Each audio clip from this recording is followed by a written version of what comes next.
2008 সালে নির্বাচনে জয়ী হয়ে প্রথম মেয়াদে ফুটবল ফেডারেশনের সভাপতির দায়িত্ব নেন সাবেক খেলোয়াড় কাজী সালাউদ্দিন আহমেদ। বাফুফের সভাপতি হিসেবে এরপর 2012, 2016 ও 2020 সালে নির্বাচিত হন তিনি। দায়িত্ব নেওয়ার পর থেকেই কাজী সালাউদ্দিন জাতীয় দল নিয়েই বেশি কাজ করেছেন। জাতীয় দলের পেছনে অনেক অর্থ ব্যয় করেছেন।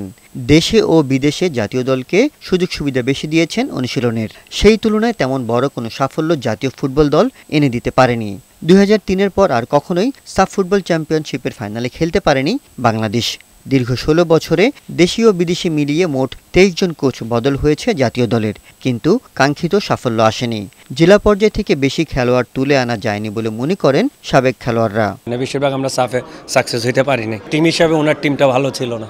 গত 17 বছরে বাংলাদেশের ফুটবল যতই দিন গেছে ততই অধঃপতনের দিকে চলে গেছে। সেটা আমাদের গ্রাসরুট লেভেল থেকে শুরু করে একদম টপ লেভেল পর্যন্ত বাংলাদেশের ফুটবল ধ্বংসের পথে। ফুটবলের অর্থনৈতিক অবস্থাও খারাপ করে দিয়ে গেছে, ফুটবলের র্যাঙ্কিংয়ের অবস্থাও খারাপ করে দিয়েছে, জেলা ফুটবলের অবস্থা খারাপ করে দিয়েছে। প্রত্যেকটি জায়গায় যদি দেখা যায় যে খারাপ ছাড়া ভালো কিছুর নাই। বাফুফের সাবেক সাধারণ সম্পাদক আবু নাঈম সোহাগের বিরুদ্ধে আর্থিক কেলেঙ্কারির অভিযোগ এনে তাকে নিষিদ্ধ করে ফিফা। আর্থিক স্বচ্ছতা না থাকায় ফিফায় বড় অঙ্কের জরিমানা দিতে হয়েছে সাবেক সিনিয়র সহসভাপতি সালাম মুর্শেদীকেও। এসব ব্যর্থতার দায় কাজী সালাউদ্দিন এড়াতে পারেন না বলেও মন্তব্য সাবেক খেলোয়াড়দের। সালাম মুর্শেদ আসলে বাংলাদেশ ফুটবলে তেমন কোনো কিছুই করতে পারে না, বরং এই বাংলাদেশ ফুটবলের যে আজকে এই যে অধঃপতন বা যে খারাপ পজিশন, এর পেছনে সালাম মুর্শেদের একটা বড় দায় আছে।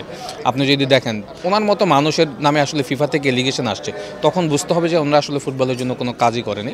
ডেফিনেটলি এটা তো সুনাম নষ্ট করেছে। যেমন আমি বলছি যে সেক্রেটারি উপর দিয়ে গেছে, কিন্তু অ্যাকচুয়ালি এটা তো রাইট হলো প্রেসিডেন্ট এবং যারা ভাইস প্রেসিডেন্ট এদের উপর ডিপেন্ড করে।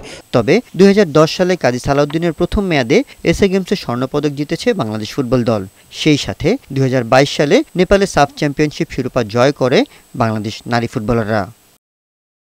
এস এম সুমন, বৈশাখী সংবাদ, ঢাকা।